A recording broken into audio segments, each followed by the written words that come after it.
Epstein ఫైల్సే కాదు, bill gates foundation మీద అనేక ఆరోపణలు ఉన్నాయి ప్రపంచవ్యాప్తంగా. దక్షిణాఫ్రికా దేశాల్లో ఆయన చేసిన దారుణమైన పనులు, మన దగ్గర మన తెలంగాణలో ఉమ్మడి ఖమ్మం జిల్లాలో ఆయన చేసిన దారుణమైన పనులు, గుజరాత్లోని వడోదరలో ఆయన చేసిన దారుణమైన పనులు ఖచ్చితంగా మనం తెలుసుకోవాల్సిన అవసరం. ఇదేది ఆరోపణలు కాదు, దీన్ని పార్లమెంటరీ కమిటీ ధృవీకరించింది ఈ పనులని.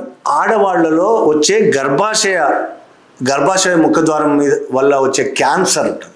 ఆ క్యాన్సర్కు వ్యాక్సిన్ తయారు చేయడం కోసం HPV వ్యాక్సిన్ అంటారు. దానికి సంబంధించి ఒక ప్రాజెక్టు, ఆ ప్రాజెక్టు నిర్వహించే వాళ్ళకి నిధులు కావాలి, ప్లస్ అది టెస్ట్ చేయడానికి పిల్లలు కావాలి, బాలికలు 10-14 ఏళ్ల లోపు బాలికలు కావాలి. చట్టబద్ధంగా యూరోప్ దేశంలో సాధ్యమే కాదు అలాగా. ఎందుకంటే మనుషులను గిన్నీ పిగ్ లాగా మనుషుల మీద టెస్ట్ చేసే పని వేరే దేశాల్లో, యూరోప్ లాంటి దేశాల్లో సాధ్యం కాదు.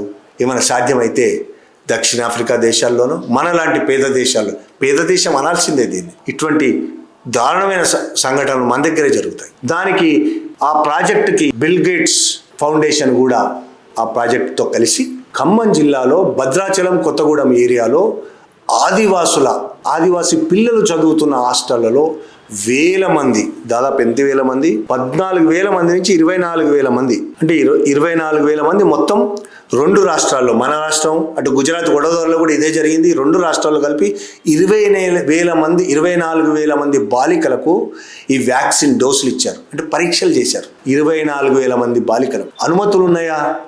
ఏ అనుమతులు? ఆ పిల్లల తల్లిదండ్రుల అనుమతులు తీసుకోలేదు.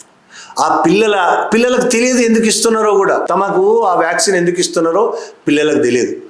హాస్టల్ వార్డెన్లకు లంచాలు ఇచ్చి ఆ పిల్లలకు వ్యాక్సిన్లు ఇచ్చారు. దీనివల్ల భద్రాచలం ఏరియాలో 7 బాలికలు చచ్చిపోయారు. 7 బాలికలు ఈ వ్యాక్సిన్ వల్ల చచ్చిపోయారు. వేల మంది అనారోగ్యాల పాలయ్యారు, కోలుకోలేని అనారోగ్యాలు, అనేక నెలల పాటు, సంవత్సరాల పాటు అనారోగ్యాల పాలయ్యారు. ఇంత దుర్మార్గమైన పని ఈ బిల్ గేట్స్ ఫౌండేషన్ చేసింది. దీని మీద పూర్తిగా నిబంధనలు ఉల్లంఘించి ఈ పనులకు పాల్పడ్డారని పార్లమెంటరీ స్టాండింగ్ కమిటీ తేల్చింది. 2013లో పార్లమెంటరీ స్టాండింగ్ కమిటీ దీని మీద రిపోర్ట్ ఇచ్చింది.